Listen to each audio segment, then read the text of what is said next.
Hello students, so today we will discuss about the IELTS scores. So I will tell you each and everything about the IELTS scores. So IELTS is graded on a scale of 0 to 9, right?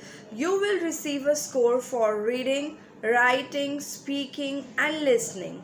These scores are then averaged and this will give you your overall scores. Scores are always rounded up to the nearest half scores, right?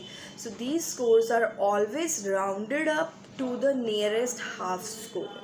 So here I will tell you what the different band score means and how examiner decide what score you get and how to understand your band score more fully.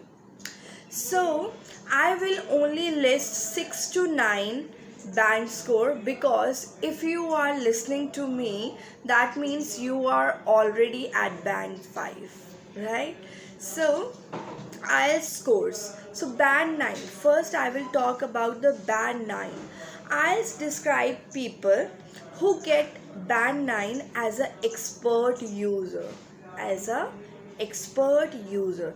This means that you have a complete command of the language and you use it with complete accuracy and fluency. Very few people ever get to this level, and in fact most listeners do not need to get to this level, right? So a big misconception. Now I'll tell you about the big misconception is that the band 9 means perfect.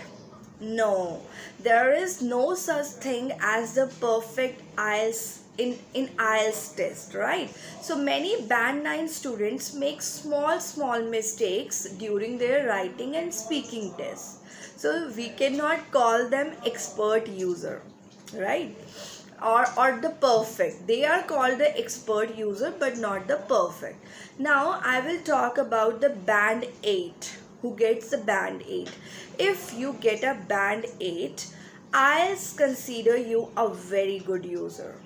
A very good user of English language. You may make a few mistakes when talking or writing about very unfamiliar situations. Not the familiar situation, but if we talk about any complex situation or unfamiliar situation. But overall you have a very good grasp of the language. My best students normally reach this level. If you are band 8, you would have no problem living and working in an English speaking country, right? Now I will talk about band 7. These students are called good users, right? Good users. Most people who get band 7 can cope up with the complex situations in English, right?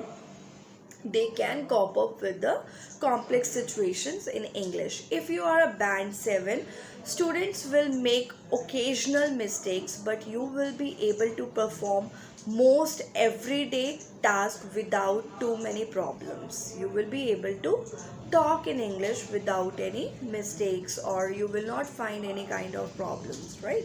So I believe this is the minimum level a person should be at if you want to study, or if you want to go in a foreign country, and if you want to work there in an English speaking country. So this is the level, minimum level you should get. Now I will talk about band 6. IELTS describe these students as competent, right? These are called competent. Notice that the ones above it are described positively, that is good or very good, expert user like I told you. But this one is described in a more neutral language. If you are band 6, you can talk and write about familiar situations, but not the unfamiliar or some complex situations, such as your family, job, work. You are familiar with this kind of topic and you can speak comfortably on this topic, right? But you struggle to deal with your with more complex or unfamiliar topics. You always find, or you always makes mistakes when the unfamiliar topics has asked.